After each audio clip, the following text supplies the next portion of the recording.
Hi, I'm Will Alexander, and today I'm here with Irene Latchford, a candidate for the Board of Directors for Central Ontario. Hi, Irene, it's good to see you. I'm glad you came. Nice to see you. Thank you for having me. Before we start, can you just give us a quick history of your life in dogs? This is going to be the hardest question for me because my dad always told me don't brag about yourself. My history in dogs is very limited. I actually started in dogs in the dog show world in 1992. I got my first Sheltie in 1990, and I'm not going to tell you how old I was, but it was a milestone birthday, and my husband gave me a card that said, you can redeem this for a puppy or for a corner hutch, and I said, I'll take the puppy. Nice. So my background basically is I grew up with collies, and I just wanted to downsize. And when I bought the Sheltie, I had no intentions of showing, and when we went to have her spayed, the breeder said, oh, no, I think this is something you should consider breeding. So that person mentored me in making sure that I got all the medical things done that needed to be done. I joined the CKC, registered a kennel name, and I'm not going to tell you how long, well, almost 27 years later, I now have 30 homebred champions, and that's my dog experience to date. Excellent. Good for you. Okay. One of the first duties of the new board is to review the current strategic plan and to strike a new one. As a candidate, what do you feel the 5 most important initiatives should be? This is going to be a very interesting question as well. I'm still bringing myself up to date on the strategic plans that are in place now with the Canadian Kennel Club. I think moving forward, the CKC needs to be more accessible to its members. I think the CKC needs to be brought up to date in its computer issues, and I understand there is a program going on, and I commend those board members for working so hard and having that done. My main concern is that the CKC needs to bring its membership back into them. I feel that we have a situation where the members are looking at the CKC and saying to them, what are you going to do for me? And there's no answer because the CKC doesn't have one. That's my feeling. So that being said, I would like to see, again, CKC come out, be more accessible to its members, be friendlier to its members. I would like to see the CKC partner with corporate sponsors. I understand that the registry and the stud books and litter applications and the dog show community is what keeps the CKC going. So without people like you, me, and many other people who are showing our dogs, the CKC has to step up and help us out and support us. Very good. Okay, and where do you see the CKC at the end of your 3-year term? I'd like to see the CKC a little bit more up to date. Right now, as we all know, I can go to Canuck Dogs tomorrow and find out where a dog is in its standings, and yet it takes 60 days for the CKC to tell you the same thing. So I'm hoping that the new computer program that they're working on will be something that we can look forward to. I hope that I can bring new ideas to the board. Everybody that's there now has done an excellent job, and I would never take anything away from them. But when people are in the same job for a long time, I feel they become very complacent. If it's not broken, don't fix it. But if it's not broken, we can still make it better. And I think a new board will do that. I think the new board will bring new ideas, fresh faces, and I hope that's what I can help and contribute to. Okay. Thank you for your answer to my next question, so we'll move on. Okay, sorry about that. Okay.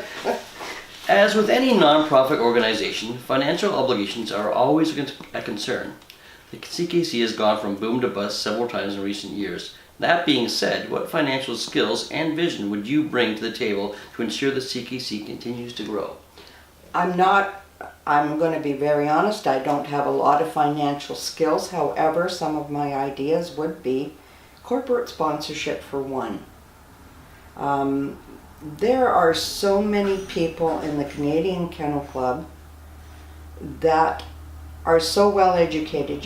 We have police officers, we have lawyers, we have professional handlers. We have so much information floating around in the membership. I would like to see the CKC go to those people and say, help us out. What can we do with this community, that community, that can help us bring in financial support?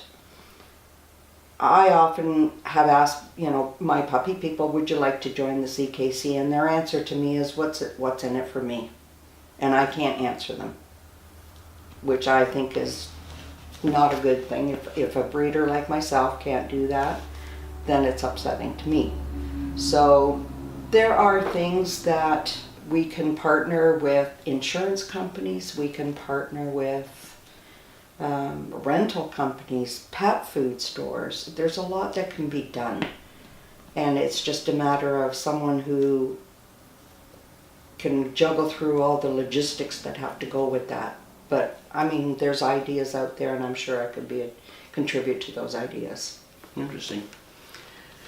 The CKC's main source of revenue, I think we were touched on that one now too. We did. Oh, okay.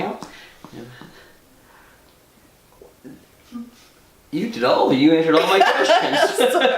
Well, then I have to do a song now or something. No, I think what I would like to see, like every good business with the Canadian Kennel Club, we do have to partner with communities. I think the Pet Expo is a great thing that they did, and I think that being said, my concern with the issue is non-purebred dogs are now being allowed in the obedience and rally, and I think that's great. It's a source of income, but I have to think the CKC must be very careful. I believe that the purebred dog is what it's all about. I think with exposure to the Pet Expo, we as exhibitors, we as members can also tell the general public, purebred dogs are healthy. Buy a purebred dog. Support the purebred dog community. I think clubs can go out and touch their communities by partaking in a Santa Claus parade. Here's the Burlington Kennel Club. Out you go. Mm-hmm. Have a banner, expose and have those members within that club, put a Santa sweater on their Sheltie or their Airedale or whatever the case may be, and participate in that. Make us visible to the community. That's a good idea. I agree. Yeah. So as a candidate myself, I have an issue where when I'm looking for information, I like to have the information as soon as I can. So with my background as a claims adjuster, I was on the road for 24 years as a property adjuster, and things that people need to know, they need to know ASAP. There's nothing wrong with saying to someone, well, I don't know the answer to that. I will find out for you. Commit to that person, get back to them. Tell them when you're going to get back to them, and keep your promise. Don't make them wait 30 days. Don't make them call you 3 times. Sound like my mother. It's true. It's true. And that was something I was taught. That's what my job taught me, that you communicate with people. You must listen, because if you don't listen, you're not going to get the answers that you yourself are looking for as well. So I promise, if I am elected, to be approachable, visible, and accessible. Very good. And I would like to say thank you to you and to Patrick for, this is where the community comes together. You guys are busy people. You've taken time out of your out of your busy day, and you've contributed to the CKC just by doing these interviews, and I appreciate that. So thank you very much. Thank you. And I hope that was good for all of you, and I want you all to to remember to vote. It's your how do I read it? It's your right and your privilege and to your do so. obligation to do so.